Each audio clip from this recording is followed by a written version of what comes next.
Hi everyone, this is Dan Gross from News 8 and RochesterFirst.com, and welcome to What's Good, the place where we share the good news in and around Rochester over the past 7 days. Let's cue the jam.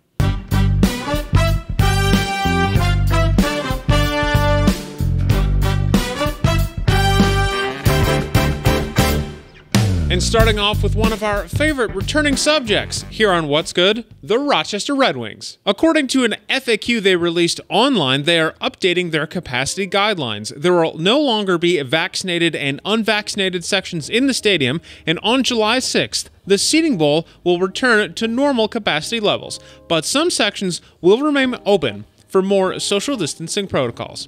And one of the area's foremost ways to honor veterans is coming back. Honor Flight announced that they will be resuming flights to and from Rochester. They are planning several trips for the fall, beginning September 11th. The program brings veterans to DC and back to visit memorials in their honor and to get a hero's welcome. Local 8-year-old Emily Cornrow wanted to honor her sister Amanda, who died of cancer in 2015. So she built a bench near school number 52 in Rochester. It's called a buddy bench, so you're encouraged to make a new friend while you're sitting on this bench. Now, she actually raised so much money from a lemonade stand that she did that she will put up 3 more of these benches throughout the city. Last week, the Frederick Douglass Family Initiatives welcomed a woman named Kelly Galloway, who is on a 902-mile walk to end human trafficking. The Free Them Walk started in Virginia and goes along the Underground Railroad. But then Galloway finished her walk on June 19th at the Michigan Street African American Heritage Corridor, the last stop on the Underground Railroad. That's in Buffalo. Now on to a junior Amherst player who's hoping to make a difference. After developing a brain tumor, Kyle O'Donnell wanted a way to relieve stress in the hospital. He created the SLAPSHOT Challenge to raise money for the GOLISANO Children's Hospital. All you have to do to participate, send in a video of you scoring a SLAPSHOT goal to their website.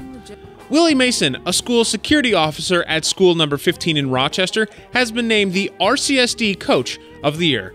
Mason has quite a resume here. He's the varsity basketball, varsity volleyball, and varsity baseball coach at School of the Arts.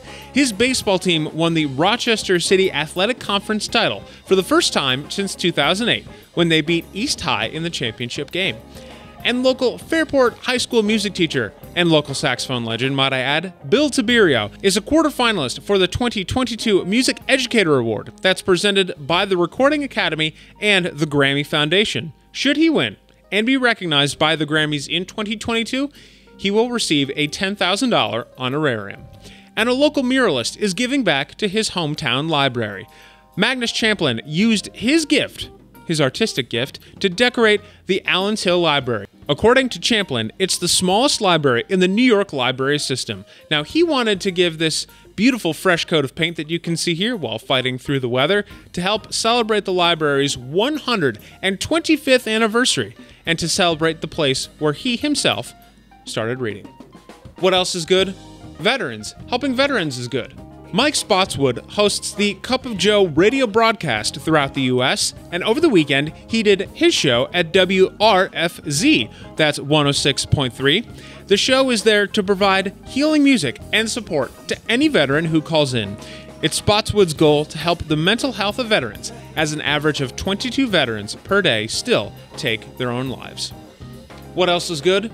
Rochester University on the international and national stages are good. RIT's former women's soccer captain, Mia White, has been invited to play in Europe for the Primera Regional Madrid Sporting Club this fall. She will be the only deaf player on the team, and while in Spain, she can play against other professional and semi-professional European teams. Also from RIT, alumnus Evan Vucci has become the latest RIT grad to win a Pulitzer Prize. As the chief photographer of the Associated Press in Washington, D.C., he has been recognized for his 2 breaking news photos, both capturing the country's response to the police killing of George Floyd. One was taken in D.C., the other in Minneapolis. What else is good? Your good news. We'd love to feature that everyday sort of good news that keeps us all going, such as Caledonia 10-year-old Nevaeh Tate is celebrating 1 year since her last seizure. She actually had temporal lobe surgery in 2020. Her seizures happened multiple times a day, and her family says they prevented her from doing everyday and normal things for a 10-year-old. But now she is celebrating 1 year seizure-free. If you'd like to be like the Tates and submit your good news, we'd love to hear from you. Drop me a line personally. You can see it right there at the bottom. That's dgross@wroctv.com. And please send along any photos or video you might have as well. Well, I think that just about does it for this week's What's Good. My name is Dan Gross. Thank you so much for your time and company. You know what else is going to be good? The rest of your week. We'll see you next Wednesday.